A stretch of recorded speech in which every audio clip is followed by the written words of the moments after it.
That's the case today. Renew was just fantastic. He was down the stretch. He was great. The second half, when they turned this game around, he only had 6 points at halftime. And then in the second half, he just exploded. Made another significant thing.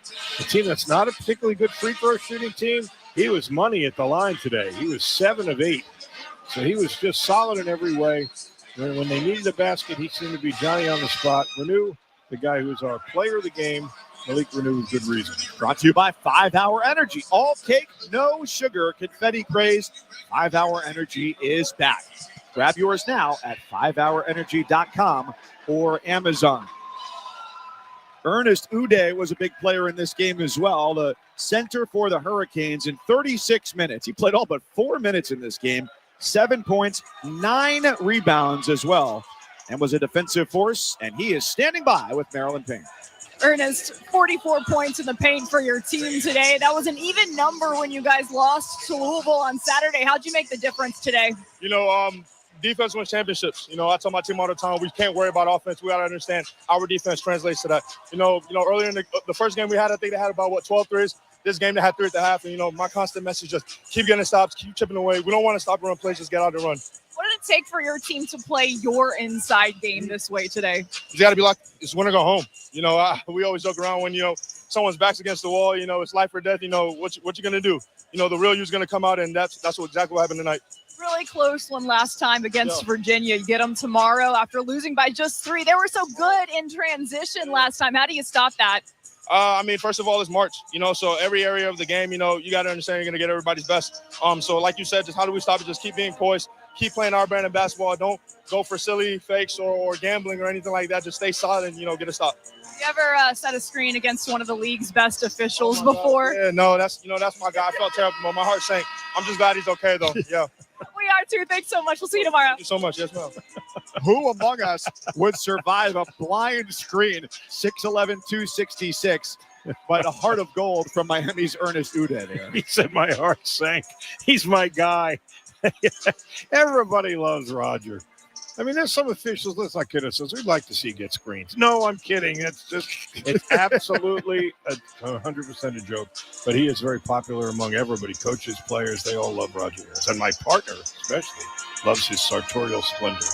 In every way which that he delivers it, we appreciate it. I had so much fun calling these first 2 games with you. Don't you come back tomorrow? No, I had so much fun. I am going to come back tomorrow. Good.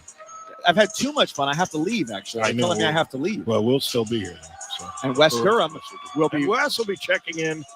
Very capably sitting in this chair and delivering you through the action of our later 2 games tonight, which will see Duke and Florida State and North Carolina and Clemson. So our final score here in our second quarterfinal, Miami by 5 over Louisville, 78-73. For Marilyn Payne, Bob Valvano, our producer Rob Kelly, and our engineer Bob White, I'm Mike Cousins saying so long. From the Spectrum Center in Charlotte, North Carolina, Christine Lisi holding it down in the studio with the postgame show. Thank you, Mike, Bobby, Marilyn, and the rest of our fantastic crew in Charlotte. Coming up next, how Miami got it done against Louisville in the ACC quarters. This is the T. Rowe Price ACC Men's Basketball Tournament on ESPN Radio and the ESPN app.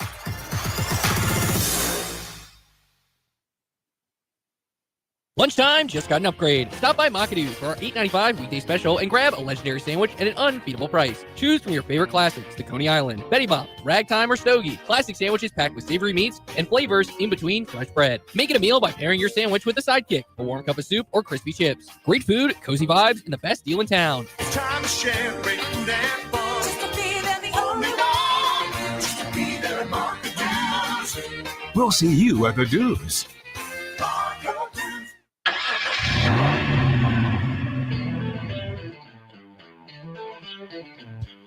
You're stepping into the fast lane on the VTRN Sports app, 93.3 FM and 1320 AM Lynchburg, or by asking Alexa or Google Home, open VTRN Sports Lynchburg. Now, take the fast lane through the topics that matter across the Commonwealth. This is the Fast Lane with Ed Lane.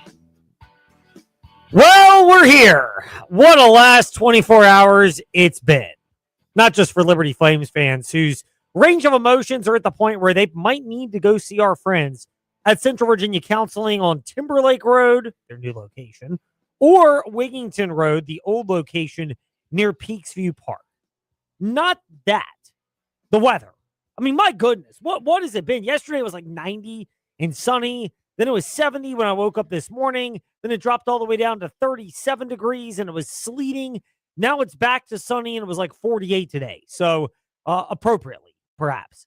But the last 24 hours has brought the same March Madness emotions that TJ Wilkerson documented yesterday in the Fast Lane that everybody else has experienced as well. And for example, Virginia, they and Miami both started off, their games were almost mirror images of each other, as you heard on the VTR and Sports app. They started off a little bit sluggish against the team that had played the day before. NC State jumped out to the early lead against Virginia in the opening game.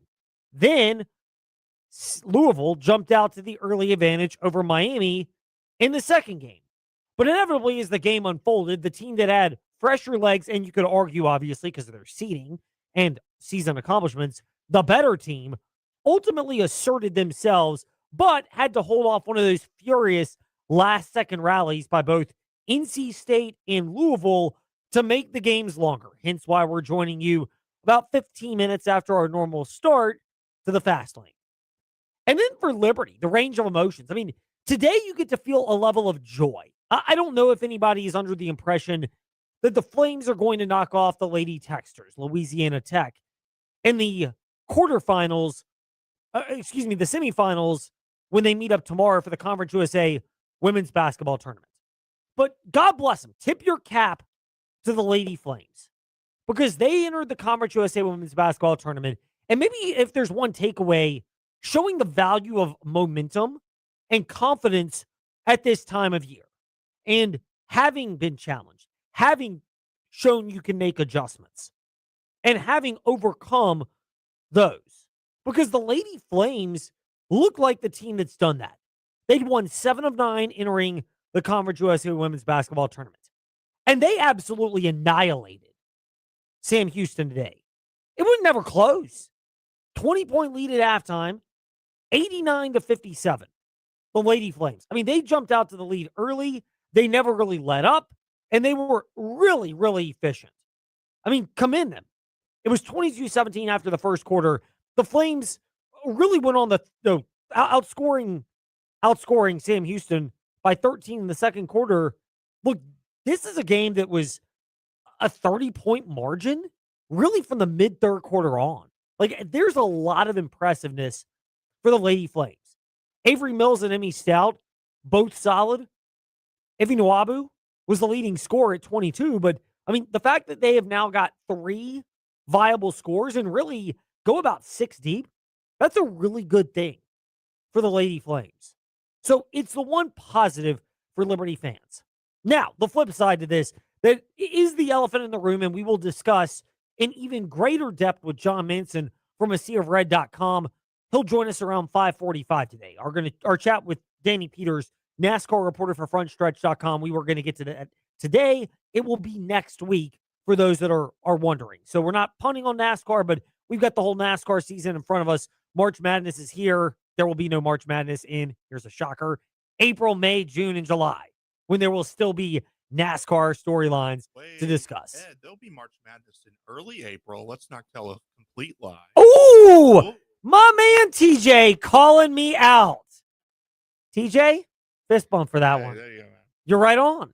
Because through April 6th, we'll have the NCAA tournament on the VTR and Sports app. And Final Four coverage, by the way, on our News Talk platforms, thanks to all of the great sponsors that you are hearing who are part of our coverage here. So we are very blessed and thankful for that. And nothing convinces Mr. Burns about the value of expanding it, quite like sponsor support. And, of course, when that happens, your sponsor, you also get more exposure than what you signed up for. We underpromise and over-deliver at the Virginia Talk Radio Network. It's our goal. We're not perfect, hardly, but we try to underpromise and over-deliver. So figure we get that out of the way. But no, Liberty men's basketball. Look, they enter the conference tournament, and I would say of all the emotions you could expect to feel if you're a Flames fan, shock is the one that does not make sense to me, TJ.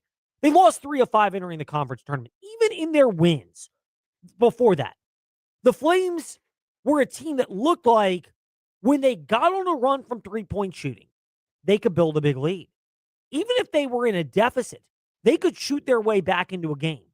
But they had a propensity to fall victim to a lot of methodical style offenses. Last night was a great example of that. And over the course of a game, teams could adjust and create second chance opportunities. And as skilled as the Flames were with outside shooting and shot creation, there just wasn't enough size down low. And some of this I understand. Isaiah Eaning, you thought he was going to come back. If there's one reasonable criticism, it's thinking a guy with a history of knee injuries was going to be able to bounce back. And it's a great story. I know we did a lot behind the scenes, but we're talking about results here. And unfortunately, he just could never come back. And it put Liberty at a very crippling disadvantage. You combine that with, I think, Zach Cleveland's role this year, better served, being more of a creator as opposed to a banger down low. Josh Smith could provide some of that. But I think you also saw Ryan Jones Jr. From Virginia Tech. There's athleticism there and there's potential, but they maybe thought he could provide more and tried to create that role defensively. And last night, it really just exploited it. And it was a telling example of the Flames and their inability to capitalize with what they encountered last night. 73% shooting. I mean, we talk about the race to 73 points being the key determinant. By the way, Missouri State got there. Liberty did not. Chalk another one up for the famed race to 73. But 73% shooting. And Liberty has had a propensity to give up points in the second half of games this year, which I do think some of that's on the coaching staff. Other teams make adjustments. Liberty struggles. But I think also it's just over the course of the game. You're wearing the Flames down. As the season wears down, as the adrenaline of the early game wears down, the outside shooting is going to go first because your three-point legs are going to go. And it was not all bad all the time, but Colin Porter wasn't great last night from beyond the arc. Neither really was Kata Matheny or Brett Decker Jr. There were other games where 1 to 2 of them would hit, and they might win, but by and large, you didn't have all of that working together. And you didn't have the ability to create shots down low, and all of those weaknesses for the Flames ultimately, I think, contributed to why they ended up losing last night. But frankly, why last night was more of a microcosm of what they turned out over the last month or so of basketball action. No, I'll give it credit though. They stayed with it. They were leading for a majority of the first half, and then Missouri State just used their size against them, and that's actually how they got away at the end. They second chance points, that second chance three. That's what got them a firm win. Yeah, I mean, no question. I mean, it ultimately is. Liberty was never really able to overcome that, and that's why they fall 77-69 to Missouri State because of that. And if there's one thing you could just take away, maybe even more so right off the top, and first of all, there's a bigger picture part of the Flames. But, I mean, interior-wise, Michael Osei-Bonsu, I mean, he dominated the game. He wasn't just 31 points. He did it on 14 of 16 shooting. He missed 2 shots. And by and large, this was all around the rim. He took no three-pointers. 0. From the line, he wasn't great. And maybe the Flames could have gone to that sooner because he's not a great free throw shooter. 53% from the free throw line. Osei-Bonsu. And maybe you go to that earlier. Just every time he gets it, you foul. You foul. You foul. You foul. And that's where, I know they haven't played a lot, but maybe that's where you send in, and it may seem obvious, but whatever. You got to do what you got to do to win. But maybe that's where you go in and say, perhaps to RJ Jones, to Ryan Jones Jr., but certainly to a Xander Yates, a JC Shire, a Drew Grimes, a Tor Sorensen. You say, guys, your job is to literally go in, and whenever he gets the ball, foul him immediately. Hack-a-Shack, or Hack-a-Who, or Hack-a-Zach, as teams often did for Zach Cleveland. Pick any of those strategies, and that's a reasonable criticism. But, look, here's the other thing about this loss. And I know we'll take a break, and then we'll get to Bob Alvis, and then we'll get to John Manson. And it's a little more truncated and condensed because of college basketball on your home for the rest of the ACC tournament, the VTR and Sports app, going over because both those games earlier today took a while to go. State, Louisville, the teams that lost, extending games, kind of your typical March Madness thing there. Liberty did the same. I don't fault anybody for it. You're trying to extend your season and tournament action. But part of it for Liberty in the range of emotions, shock should not be one of them. We saw this coming.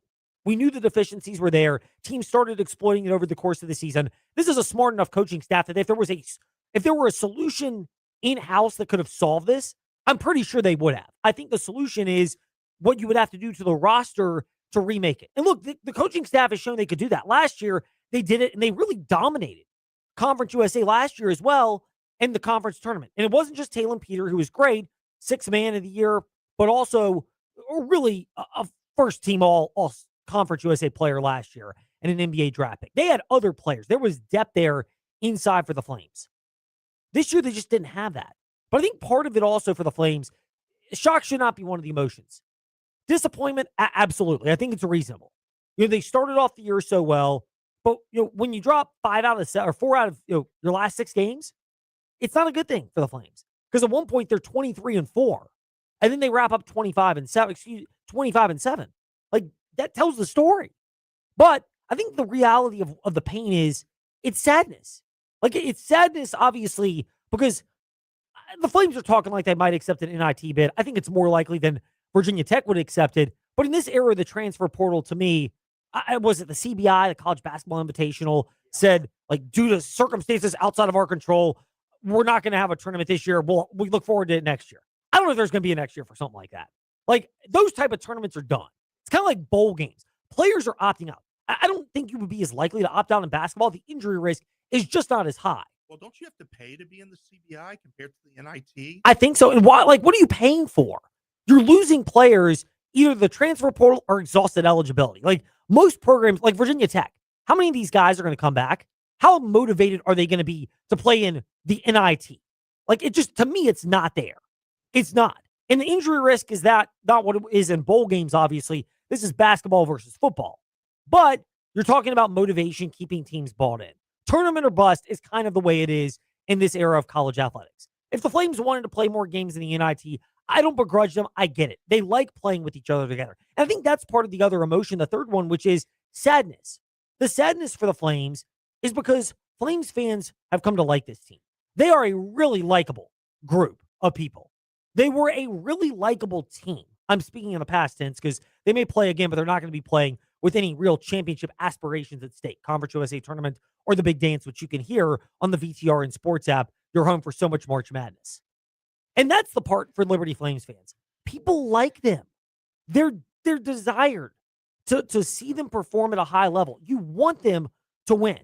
People like Zach Cleveland, Colin Porter, Caden Matheny, J.J. Harper, and Brett Decker Jr., even though their time at Liberty may not be as long as it's been in prior tenures. Heck, Talon Peter and Javon Mothmar coming in last year, and they were first year. Like, this staff has done a really good job of bringing in people that embody what you want in a program. And that's where when they lose, it stings because you want the best for them. You want them to experience the joy because you know they put the hard work in, and they, by and large, they're not perfect. I've heard stories, but relatively speaking, to all humans and to basketball players, they're by and large people you want to see win. And that's the part that I get for Liberty Flames fans, but you can't sugarcoat the fact that you shouldn't be shocked because this is what you saw over the course of the season. When we return, Bob Alice of the Sports Buffet podcast will chime in. We'll look back at some high school basketball observations. We still need to get to some of ours, by the way. I know that may even be in a couple of weeks because we are loaded up with so much March Madness, but it is on our to-do list. And John Manson, more on the Flames basketball season and season that's still going on, 5:45. All of that on the VTR and Sports app and Ask That Smart Speaker, open VTR and Sports. Here we grow again at the Sheeler Motor Mile. It's here, the all-new Motor Mile Chevrolet and Buick in Radford. More brands, more selection, and the same exceptional service you expect from a trusted community partner. Whether you're shopping Chevrolet or Buick, you'll find quality, value, and a team that puts you first. From rugged trucks and SUVs to stylish cars and family-friendly vehicles, the Motor Mile has something for everyone. With straightforward pricing and top dollar for your trade, there's no better place to buy. Bring us your trade, newer, older, paid off or not, and see why your car is worth more on a Motor Mile. Plus, with more inventory arriving daily, now is the time to shop the Motor Mile. Sheeler owns the finance company and makes getting approved for credit simple and easy on the Motor Mile. Flexible financing options for every budget to get you on the road fast. Experience the Motor Mile at 3 convenient locations: Christiansburg, Radford, and Pulaski. For over 50 years, we've got Southwest Virginia covered. The all-new Motor Mile Chevrolet and Buick in Radford. Certified friendly staff. No games, no gimmicks. Call 866-SHEELER1. Always open at MotorMileChevroletBuick.com. When you walk into Haley's, you see the size and selection of a big box store. Over 19,000 square feet of appliances and mattresses. Leading appliances like KitchenAid, Whirlpool, Maytag, Genair, Speed Queen, GE, and Monogram. And mattresses like Sealy, Serta, and Tempur-Pedic. So what's the difference? A family, locally owned business.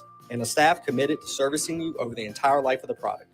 That means before, during, and well after your purchase. Visit Haley's today, just off Ward Road in Lynchburg. Haley's, quality that counts.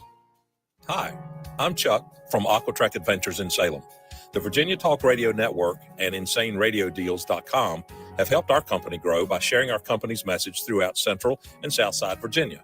The gift cards and experiences sold on InsaneRadioDeals.com have brought us many new customers. If you're a business that wants to grow with a message that resonates and gets results, I highly recommend InsaneRadioDeals.com and the Virginia Talk Radio Network. Simply put, it works. VTRN Sports, your companion at work, at home, and in your car. VTRN Sports. Download our app and take us everywhere. Step into the Fast Lane 24/7 at Trey Lyle VT and Fast Lane Ed Lane on Facebook, Twitter, Instagram, YouTube, and wherever you listen to podcasts. Now, back to the Fast Lane.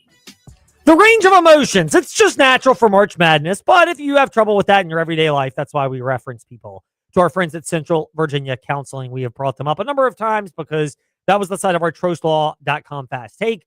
We will get to that later, but speaking of those emotions, they were prevalent in high school basketball as well.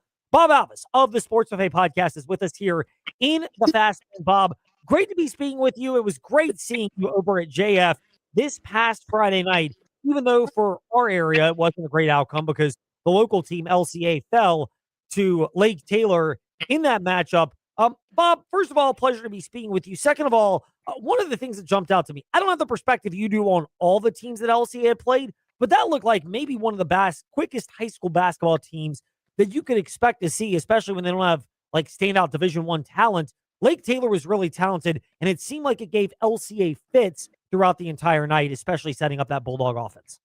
Being able to sit next to you and Bryson Gordon made me emotional. On what was it? Friday? I can't remember. It seems like it's so long ago, and everything gets condensed. Friday is when it was, and you know that team the LCA played from Lake Taylor. I almost said Hampton. They looked like they didn't know how to lose, and that they expected to win.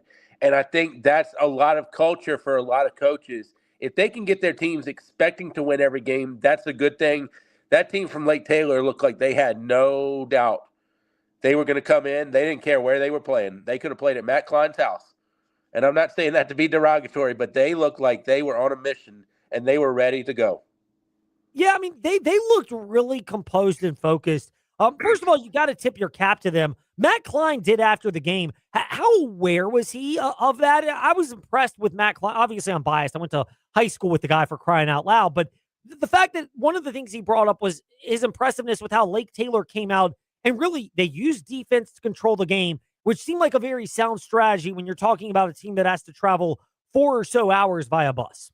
I know you don't see a lot of high school basketball, and this is not to put you down, but generally speaking, universally, what's the one thing a basketball team cannot do if they want to win?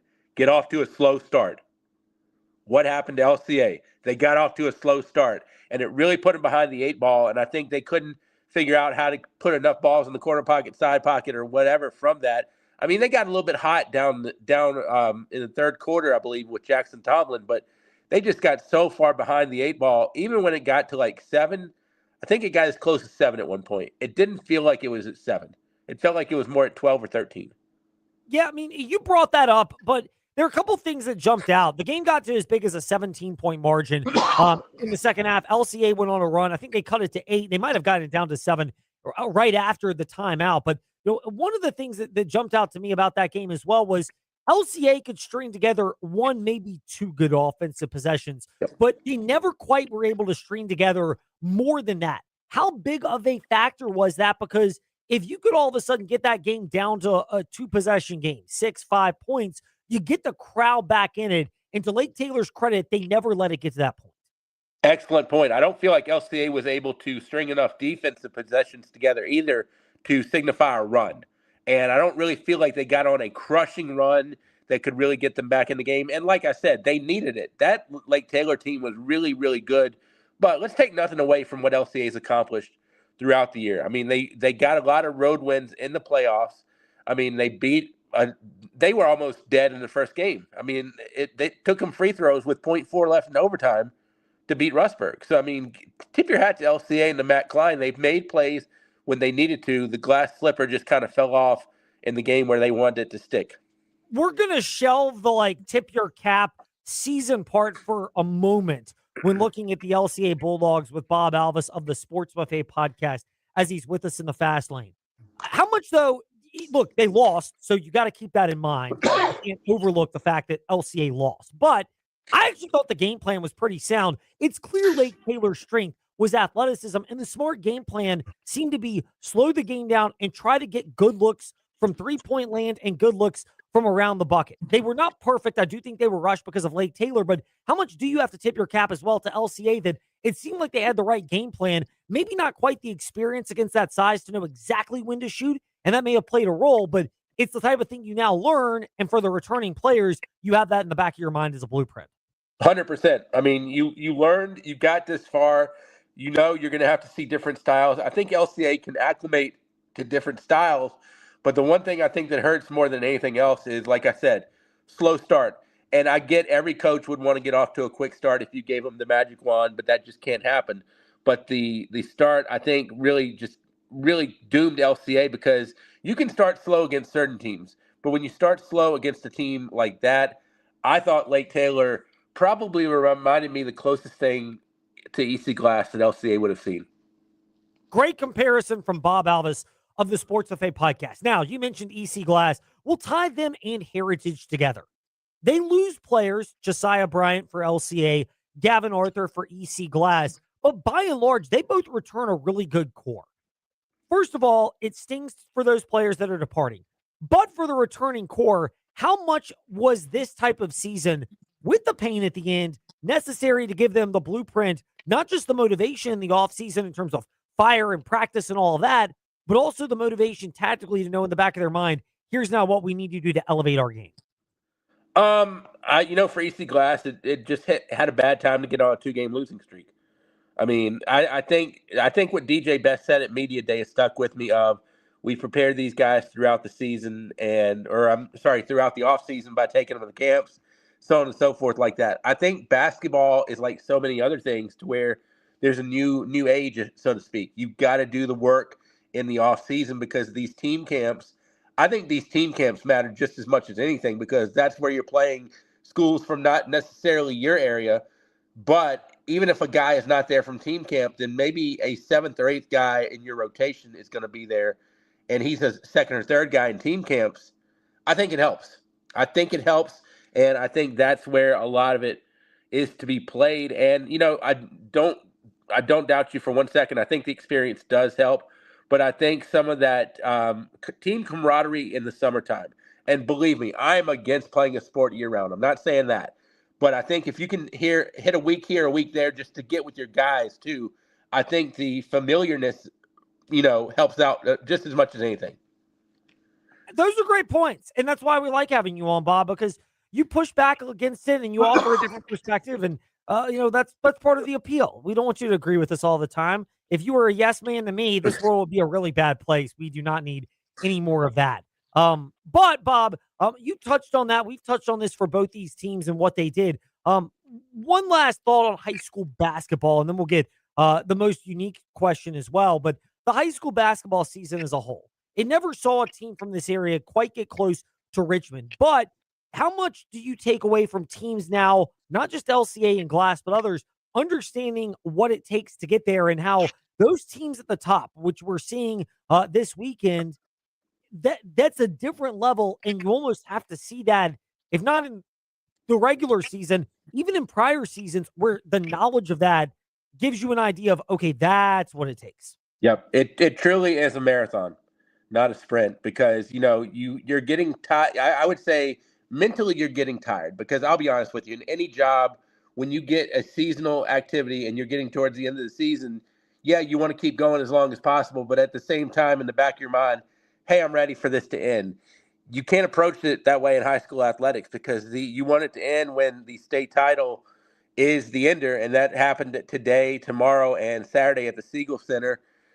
So yeah, I mean, that's a tough thing. I mean, I don't know. I don't want to say anybody didn't want it because that's questioning integrity, and I don't want to say anybody didn't want it. But I agree with your point of it's a different level to get there, and more importantly, it's a different level to stay there. No doubt. I mean, it is. And it's a process. And people mention that. And I know we had some fun at the whole like ahead of schedule or not. And we can get back to that debate at another time. But it is a process to get there and to stay there with the target on your back, which is where we transition to wrap up our chat with Bob Alvis of the Sports Buffet podcast. I'm a track guy. I know there are a lot of different forms of competition. So I don't want to delve into all of them. But the Heritage Pioneers track program is one that they have dominated for the better part of the last decade. Once again, state champions for indoor track this year.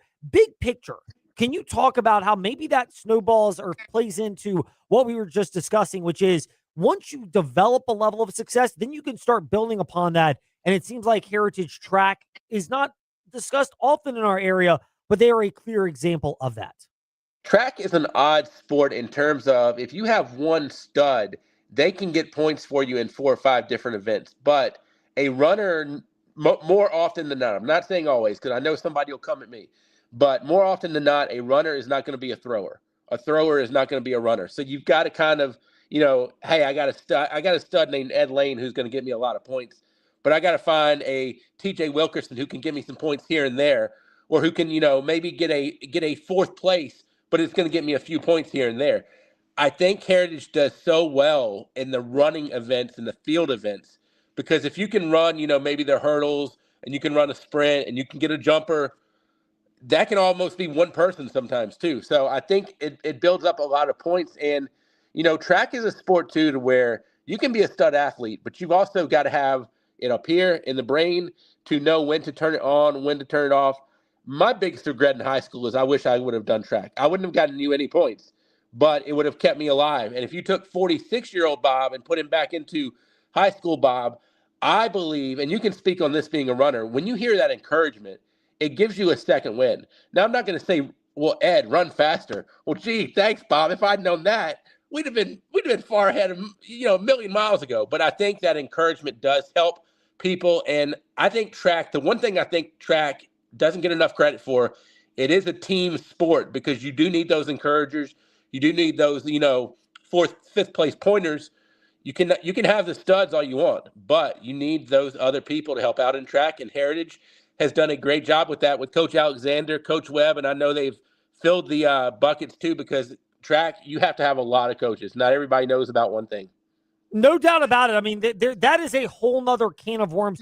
Bob, I like that thought. We will hold it probably for another time because indoor track success can translate, and for Heritage, it does translate to outdoor track. So we'll table that. There's some impressive stats on what they've done, but we are in a condensed version of the fast lane today because of March Madness. We don't blame them because we are glad to have all the great March Madness coverage, and we'll continue to have more of it, including the entire NCAA tournament on the VTRN Sports app. So on that note, sorry, Heritage Track fans, you'll have to wait for a little bit more on that later. You'll have to be patient with us. Bob, we appreciate you being patient with our schedule today and offering maybe one of the best points I've heard in a while about track and the unique way in which it is a team sport. I do my best. That's the goal. Bob Alvis does that here in the Fast Lane. When we return, John Manson from AseaRed.com. We will try to not go over by too much because TJ Wilkerson then has to leave and head down to Charlotte for the ACC men's basketball tournament. He will be plugged into the VTRN Sports app because he'll be listening to those games on the way down. Meanwhile, we will be back. John Manson, AseaRed.com, next in the Fast Lane.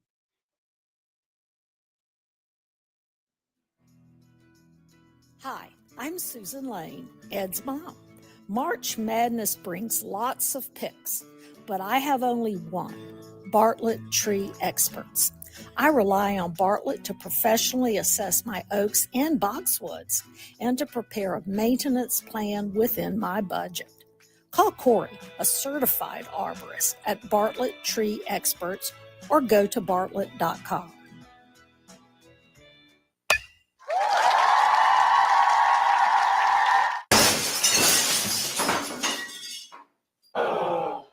When the thrill of playing ball turns into the agony of a broken windshield or car window, contact Apple Auto Glass. Your local auto glass repair shop on Allegheny Avenue in Lynchburg, Apple Auto Glass provide a professional assessment with the honesty from your neighbors, so you can get back to sharing the great moments this season. Midday hunger hitting you hard? Swing by Makadoos for our $8.95 weekday lunch specials. Whether you're craving a classic crunch or something fresh, we've got you covered. Chicken tender basket featuring crispy golden tenders served with fries. The Makadoos Chef Salad, the healthy, loaded favorite that will hit the spot. Hit back against your lunchtime hunger at Makadoos with eats that won't break the bank. It's time to share great food and fun. Just to be there, the only one. Just to be there at Market We'll see you at the Doos. What do high-performing athletes have in common? They don't just train their bodies, they train their minds. The best competitors have a strong mental support system that keeps them focused, confident, and at the top of their game. Want that same support in your own life? Central Virginia Counseling can help. No matter what life throws your way, our team is here for you with 2 Lynchburg locations on Wigington Road and Timberlake Road and telehealth available anywhere in Virginia. Take the first step today. Visit centralvirginiacounseling.com. Are you sick of running your dryer longer just to dry your clothes? It might not be a dying appliance. It might be a clogged up dryer vent. Call Black Goose Chimney Service to find out. Their certified ventilation specialists don't just diagnose chimneys. They also clean dryer vents through the entire ventilation system. Get peace of mind as you're protected from lint clogging your dryer vents, one of the most common causes of house fires. Call Black Goose Chimney Service today and visit blackgoose.net to schedule your dryer vent cleaning.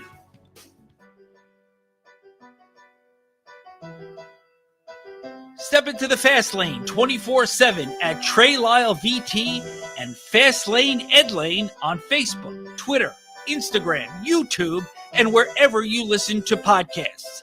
Now, back to the Fast Lane. So we will get to Liberty Flames men's basketball momentarily in the Fast Lane with John Manson from ASeaofRed.com. But it is worth giving some praise and flowers to the Liberty Lady Flames. They entered the Conference USA Women's Basketball Tournament having won 7 of their last 9 games. They are now 8-2 in their last 10 games because they throttled Sam Houston today. They led by 30-plus points middle of the third quarter and reached to that 32-point victory. I mean, it was a no contest in what should have been a tighter game, a 4-5 matchup. They'll face Louisiana Tech, number 1 seed. That's going to be a challenge in and of itself. The Lady Techsters are 25-5. That's a 6:30 p.m. tip tomorrow Eastern time. But, John, first of all, we're glad to have you in the Fast Lane. Pray that you're well. Second of all, before we get to men's basketball, how much praise does Alexis Sherrard and do the Lady Flames deserve for, a month and a half ago, people were wondering what the direction of this program was going to be. They seem like they found another gear and really evolved. Hey, Ed, good talking to you again. Very impressive performance from Coach Sherrard and the Lady Flames. And, if you go back a month ago, they're kind of like the opposite story of the men's team, which I know we'll talk about in a minute. But they were struggling throughout January and, fighting through some injuries and trying to figure out everybody's role and how they fit in and learning Coach Sherrard as a first-year head coach, as he's moving up from the associate head coach role. And, and then they turned it on here the last month of the season. You mentioned it, won 8 out of the last 10. And, they've throttled teams during that run, too, including Middle Tennessee, who was and has been the Conference USA, stalwart in women's basketball. And Liberty obviously dethroned them last year and beat them by 30 at home a week or so ago, late in the regular season. And they've carried that momentum over.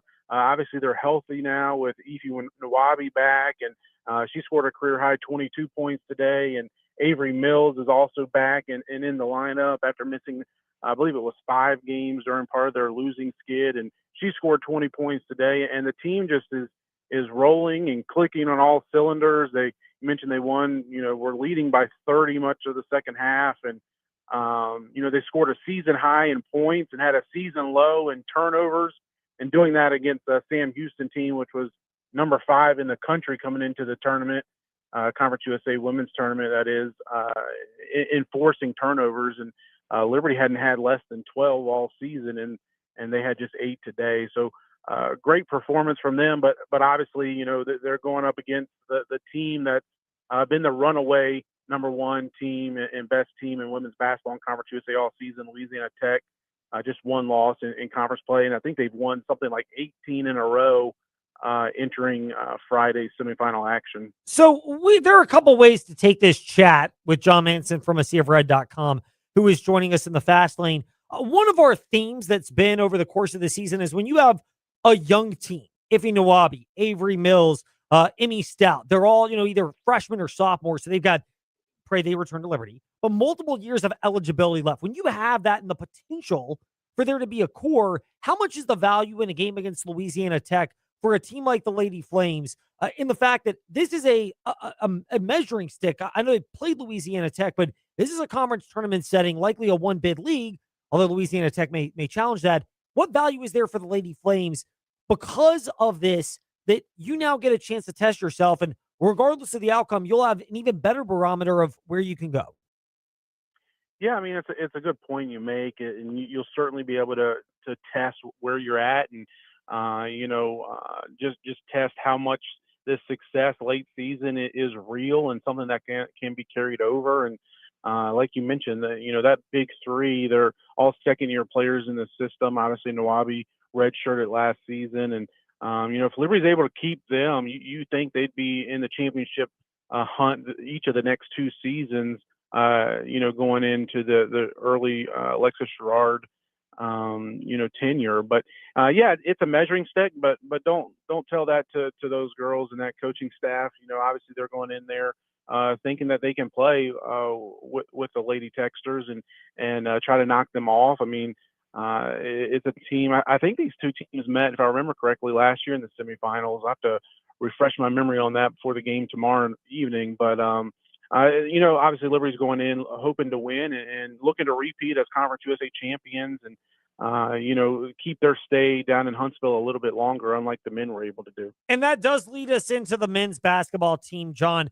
We've touched on the range of emotions that Liberty fans can experience and feel for the way their season may not have officially ended. They might go to the NIT, but for all intents and purposes, wrapped up and confirmed that this will not end the way that many of them wanted.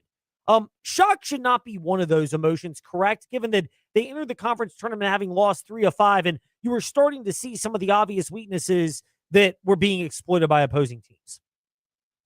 Yeah, I mean, it's hard to answer that question because, I'm not shocked that Liberty lost. I am a little shocked they lost in the quarterfinal round and they lost to the number 9 seed. And we talked about it all, leading up to the start of the tournament, how the bracket fell right for the Flames and all that, and even fell right with FIU losing and Missouri State getting the win in that 8-9 game. And obviously FIU, seemed to be the better matchup against the Liberty and had taken them to overtime twice and, came down to a final shot, both of those games, both in Miami and in Lynchburg at Liberty Arena. But, it just didn't happen. And I mean, some of the, deficiencies we saw out of this team all season, but particularly the late season skid, the last few weeks of the regular season, they reared its ugly head, last night against Missouri State. And Michael Osei-Bonsu was just a dominant force, and Liberty could not do anything to offset or thwart what he had going. I mean, scored 31 points, a career high. He was 14 of 16 on field goals and 9 of 9 in the second half. I mean, Liberty, started the game with J.J. Harper, and he was just eating him alive. Probably had 100 pounds to the better of J.J. And Coach McKay then went to Josh Smith for a few minutes and even tried R.J. Jones, a season high, Conference USA season high in minutes. And they both had some flashes of, a good possession here or there. And, Liberty tried to double team Bonsu in the post, but he was able to pass out of it and his teammates knocked down shots. And, it just goes back to what we've been talking about all season is, can Liberty match up with some of the better bigs in the conference? And certainly if they were able to make it to the NCAA tournament, how would they be able to match up against teams that have, that size and length, particularly on the interior that can pose challenges. And and Missouri State, to their credit, was able to take advantage of that. And led by Bonsu, they shot 73% from the field in the second half. And I don't care what you're doing on the other end of the court. If you're allowing a team to shoot 73%, you're going to have a difficult time finding a way to win that ball game. Oh, no doubt. I mean, it's almost impossible when, especially somebody like Bonsu, 14 of 16 shooting. He missed 2 shots, John. That's like 87%. I mean, my math maybe even higher than that with the way he shot. And how much of that was the indication that the Flames had a lot of things this year, but the interior presence or lack thereof on the defensive end there, but even the offensive end to create shots when you go cold from 3, and they did in the second half, 4 of 19 from downtown in the second half, that because of that, the Flames were kind of more, they were not a multi-dimensional team this year the way that their conference tournament championship teams have been. Yeah, I mean, they definitely missed the lost presence of Owen Aquino last year, who obviously transferred to High Point, and now he and the Panthers are gearing up for their NCAA tournament appearance next week, and really missed his presence on the interior and on both sides of the floor, but particularly on defense.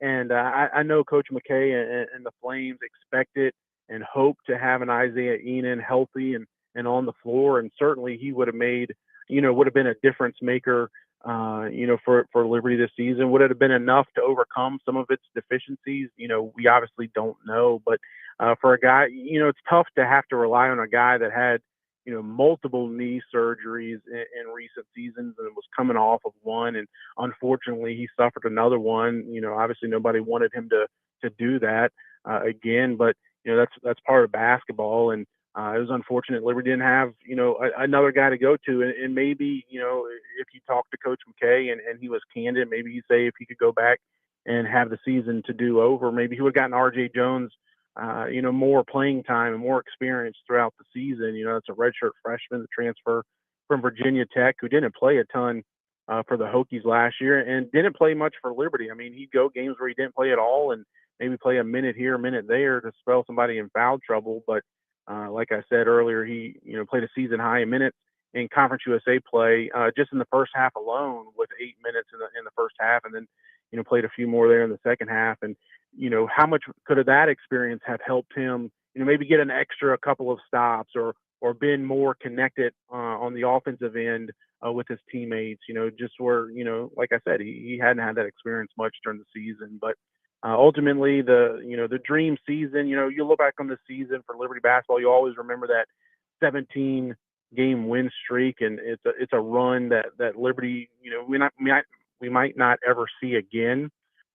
Starting conference play 15-0. I mean, you can make an argument it was the best regular season in Liberty basketball history, winning Conference USA, one of the best leagues the Flames have ever played in, by 4 games in the regular season. But ultimately it fizzled out, losing 304 to close out the regular season, and then going out with a whimper in the quarterfinals down in Huntsville, and obviously comes short, well short of repeating as conference tournament champs and getting back to the NCAA tournament, which that big three like we talked about all season, Colin Porter, Caden Matheny, and Zach Cleveland. They had their eyes and their dreams and their goals set on that prize of getting back to March Madness and having a better showing there than they did last year against Oregon. But ultimately they'll have to try to regroup and see if they can make something happen and maybe regain some of the luster lost from this late season swoon here if they end up playing in the NIT, which is what I expect. John Manson, a seaofred.com. We're with him in the fast lane on W227 BG Timberlake, WVGM Am Lynchburg, WMNA Gretna Danville Southside, the VTRN Sports app, and VTRN Sports on Facebook Live and YouTube. John, we touched on the emotions. Shock, you could go in different directions on that. Disappointment, obvious, because the Flames lost in the quarterfinals of the Conference USA tournament, and they're not going to go to the NCAA tournament as a result of that. Sadness is the one that I think may be the most justified, just because this group is so likable. Like, they stand for a lot of things you want a basketball team to stand for, and you wanted them to perform well when it mattered most. Even if you knew their deficiencies, You wanted it for him, and that's the part where it may be the most glaring and obvious emotion for Flames fans. Am I right or am I wrong? Yeah, I mean it's really difficult, and like I said in video format I had out earlier today on ASeaRed.com is it's a tough pill to swallow. With the aforementioned big three, and their careers at Liberty coming to an end, and doing so disappointingly, and not just that. I mean, Liberty's got 8 seniors, and 4 of its top 6 players are all seniors and out of eligibility and moving on. And, it's going to be a lot of questions to be asked and ultimately answered this all season. What does Coach McKay do? Does he run it back? What about the rest of this team? What about Brett Decker? Is he going to, go into the portal and chase some money elsewhere, maybe at a high major? And how aggressive is Liberty in the portal, and how much do they go after length and athleticism, and trying to make sure they're not one of the shortest teams in college basketball like they have been the last couple of seasons. And it's going to be a long off season, and like I said, a lot of questions that'll be need to be answered and addressed, and we'll have a lot of time to discuss them, and I'm sure we'll start having news trickle out here in the coming days and weeks. But yeah, it's a lot of sadness because you'll never see this team together again. You might not ever see a senior class like we talked about last week. Might not ever see a single senior class assembled like this again. A group that stuck together for the duration of their career, or the majority of their careers in Caden Matheny's case. So yeah, sadness is certainly part of it. And just talking to some Liberty fans and seeing some of their emotions on social media, you can tell that that's part of it. And like you said, I mean, you heard it from Zach Cleveland in his post-game press conference last night. They, they're the right type of people that represent this program and this university and this men's basketball team. And easy team and story to try to get behind and rally behind, but ultimately it ends in disappointment. And that's the way things go in sports, and it's why we love it so much, right? And it's why we love March Madness so much, is you never know what story is going to unfold. And all across the country there are stories that emerge and develop throughout the month and throughout the weeks in March. And it's why we love sports so much, from the super highs you can go on like Liberty had last year, and then also having to deal with the lows like Liberty's having to deal with right now. To quote the great philosopher Curtis Jackson, a.k.a. 50 Cent, from, by the way, the song many people love, Many Men, sunny days wouldn't be special if it wasn't for rain. Joy wouldn't feel so good if it wasn't for pain. So you don't have to just trust John Manson's philosophical words. You can trust 50 Cent, Curtis Jackson, for his depth and insight. John, we do trust yours, though, for ASeaRed.com. What's your perception? A lot of teams, and I get it, probably won't participate in the NIT. It's not going to have as loaded of a field as it has in prior years. Big brands may just say, no thanks. But for Liberty, how likely is it? Because I get the impression they would play in the NIT because they do seem to like playing for each other and at least want to have more time they can spend together. Yeah, I mean, you never know, and it's hard to answer a question like that because, we're not inside the locker room. We're not privy to some of the conversations some of those guys are having. Maybe the heartbreak is too much for them to overcome, or on the flip side, maybe the heartbreak propels them to want to, come back and give it another shot and not go out that way. And I remember back to the 2019 season where Liberty's first year in the A-Sun, they knocked off Lipscomb, who was, kind of in a similar position Liberty is today, where Lipscomb was the defending A-Sun champs and had a lot of seniors led by Garrison Matthews, who I think he's still playing the NBA. I know he's played for a few seasons. And they were expected, the preseason favorite and heavy favorite, expected to win, and was the 1 seed. And Liberty went in there and upset them in Nashville then. And, they thought they might have a chance getting at large, probably a long shot, but ended up getting the NIT, made a run all the way to Madison Square Garden when they still played the Final Four there, and made it to the championship game and ended as a runner-up. So I would imagine that Liberty gives it a run. You heard Coach McKay talk last night in the post-game press conference, and obviously, probably before he's had a chance to talk in detail with the rest of the team about, their plans moving forward, and if they want to play in the NIT. But he said, the next loss that we suffer together will be our last one together. So it sounds like Coach McKay certainly intends on doing that. And Liberty's ticket office and Flames Club sending out emails today for season ticket holders to be on the lookout for a potential home game in the NIT. So they're planning for it as well too. So I expect Liberty to play, and hopefully they can put together some success and maybe win a couple of games or make a run there, and maybe it'll help ease the pain of the loss in the quarterfinals to Missouri State last night. I know Liberty doesn't control this. This is controlled by the TV network that may or may not bear our Virginia Talk Radio Network VTRN Sports powered by name. But dear Heavenly Father, please, for an NIT tip-off game purposes, have that game be a 7 o'clock tip instead of a 9 o'clock tip. Thank you. In the meantime, John, snarky comments about that one aside, we mentioned the Flames and you mentioned the direction. I know there'll be time to look at it. If you're to give part of the sadness of the Flames not being together, if you had to tell me what's more likely to happen, is it McKay leaves? Is it Brett Decker Jr. goes somewhere else? Just looking at the landscape, I wouldn't put it past any of those four to unfold, any combination of that. But if you were to just, give me my, straw poll right now, mine would be, I could see McKay leaving, but I think it's more likely he stays. Decker, I think it's hard to turn down that money, so I would think he'd be more likely to go just because of the financial opportunities that are out there and perhaps a limited amount of time that you could earn that. Am I off base in that? What's your kind of assessment on that? Yeah, I think both of your assessments are kind of where I stand currently as well too, and that can obviously change. But I expect Brett to leave, and obviously Liberty wants him to return and hopes he can return.